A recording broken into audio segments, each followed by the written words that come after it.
నీకే సత్సంగమూర్తి గారు, అలాగే సిపిఐ విశాఖనగర సభ్యుల కార్యదర్శి మాసిరెడ్డి గారు, జిల్లా కార్యవర్గ సభ్యులు పైడరాజు గారు కూడా పాల్గొంటున్నారు.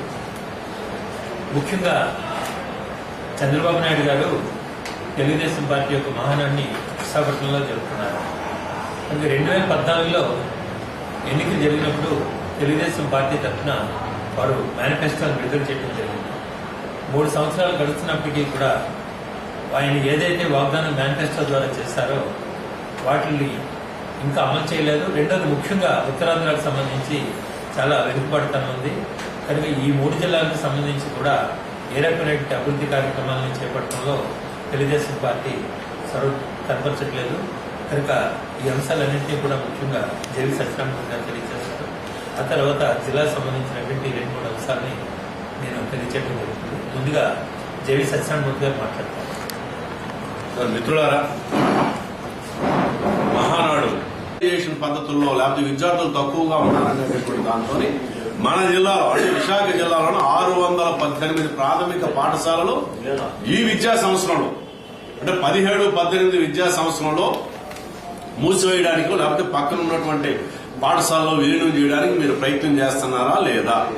అలాగే 48 ప్రాథమిక ఉన్నత పాఠశాలలు, 4 ఉన్నత పాఠశాలలు కూడా మీరు మూసివేయాలని చెప్పని ప్రయత్నం చేస్తూ మరో పక్కన విద్యని ప్రైవేటు వ్యక్తులకు అప్పచెప్తూ ఇక విద్యని సామాన్య ప్రజలకు అందుబాటులో లేనటువంటి పద్ధతుల్లో మీరు వ్యవహరిస్తున్నది వాస్తవమా కాదా? అలాగే ప్రభుత్వ ఆసుపత్రులకి విడుదల చేయాల్సినటువంటి నిధులు కానివ్వండి, లేకపోతే వాటి అభివృద్ధికి తీసుకోవాల్సినటువంటి చర్యలు కానివ్వండి, వీటి మీద ప్రభుత్వం చాలా తాత్సారం చేస్తా ఉంది. ఒక విధంగా ప్రభుత్వ ఆసుపత్రుల్ని ప్రైవేటు ఆసుపత్రులకు ఇచ్చేసి ప్రజలకు మరింత మెరుగైనటువంటి వైద్య సేవలు అందిస్తామని చెప్పని ప్రకటనలు చేస్తా ఉన్నారు మీ మంత్రులు.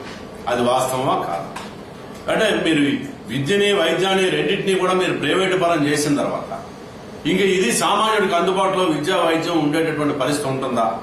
అలాగే రైల్వే జోన్, దక్షిణ కోస్తా రైల్వే జోన్ ఏర్పాటుకి మేము పూర్తిగా మా ప్రభుత్వం కృషి చేస్తుందని చెప్పని మీరు చెప్పారు. అలాగే మీ పార్టీ అలాగే మీ ప్రభుత్వం రెండు కూడా విశాఖ కేంద్రంగా రైల్వే జోన్ ఏర్పాటు చేయాలని చెప్పి నిర్ణయం చేశారు. మరి విశాఖ కేంద్రంగా రైల్వే జోన్ ఏర్పాటు 3 సంవత్సరాలు అయిపోతుంది.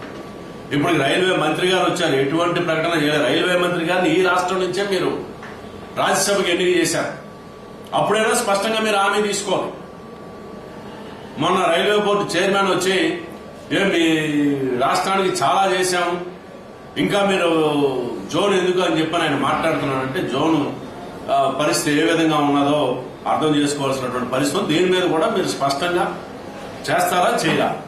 జోన్ మీద మీకు చిత్తశుద్ధి ఉందా లేదా? ఉత్తరాంధ్రకు సంబంధించి ప్రత్యేక విశాఖ జోన్లకు సంబంధించి అలాగే ఈ ఉపాధికి సంబంధించి బ్రహ్మాండంగా చెప్పారు. మేము అందరికీ జాబ్ వస్తే బాబు వస్తే జాబ్ వస్తుంది, జాబ్ కావాలంటే బాబు రావాలని. బాబు వచ్చాడు, కొత్తగా ఎన్ని ఉద్యోగాలు వచ్చాయి, ఎన్ని ఉద్యోగాలు పోయాయి, ఎన్ని ఉద్యోగాలు వచ్చాయి, ఎన్ని ఉద్యోగాలు పోయాయి. మీ ప్రభుత్వ వైఖరి వలన ఎన్ని ఉద్యోగాలు ఇక్కడ ఉన్నటువంటి యువత కోల్పోయారు. ఒకవేళ మేము మీకు ఉద్యోగం కానీ కల్పించకపోతే, ఉపాధి కానీ కల్పించకపోతే 1000 నుంచి 2000 రూపాయలు మీకు నిరుద్యోగ వృత్తి ఇస్తామని చెప్పన్నారు. ఈ రాష్ట్రంలో ఇప్పటికి ఒక్క నిరుద్యోగం కూడా నిరుద్యోగ వృత్తి ఇచ్చినటువంటి పాపాన్ని ఈ ప్రభుత్వం పాలే. మరి ఆ హామీ ఏ స్థితిలో ఉంది? అలాగే తాగునీటిని రక్షిత మంచినీరు 20 లీటర్ల క్యాన్ 2 రూపాయలకి ఇస్తా ఉన్నారు. ఈ రోజు ఈ రాష్ట్రంలో ఎక్కడిచ్చారు? అసలు గిరిజన ప్రాంతాల్లో ఇస్తామని చెప్పని వెంటనే మేము చేస్తా ఉన్నారు. ఇప్పటికీ విశాఖ గిరిజన ప్రాంతంలో ఒక్క గ్రామంలో కూడా ప్రభుత్వం ఈ వాటర్ ప్యూరిఫికేషన్ ప్లాంట్ పెట్టలేదు. ఒక్క గ్రామంలో కూడా 2 రూపాయలకి 20 లీటర్లు ఇచ్చినటువంటి పాపాను పోలా. మరో పక్కన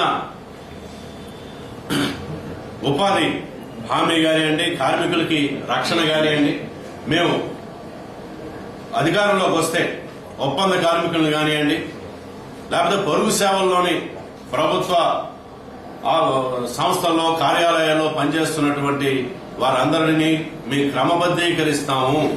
వాళ్ళు వీలైతే ప్రభుత్వ కార్యాలు ఏవైతే వస్తాయో వాటిలో మేము వాళ్ళని తీసుకుంటామని చెప్పారు. ఎప్పటికీ ఈ రాష్ట్రంలో మీరు అధికారంలోకి వచ్చిన ఈ 3 సంవత్సరాల కాలంలో పొరుగు సేవల్లో కానివ్వండి, ఒప్పంద కార్మికులుగా పనిచేస్తున్నటువంటి ఒక్కరిని, ఉద్యోగులను కానీ కార్మికులు కానీ ఒక్కరిని మీరు వాళ్ళ యొక్క సర్వీస్ని క్రమబద్ధీకరించలేదు, వాళ్ళని శాశ్వత ఉద్యోగులుగా మీరు తీసుకోలేదు. ఇంకా మీరు దాన్ని పెంచుతా ఉన్నారు. మరో పక్కన ఇప్పుడు కేంద్ర ప్రభుత్వం ఇటీవల కనీస వేతనాలు పెంచుతూ జీవోనిచ్చింది. రాష్ట్ర ప్రభుత్వం కూడా కనీస వేతనాలు పెంచుతాం మేము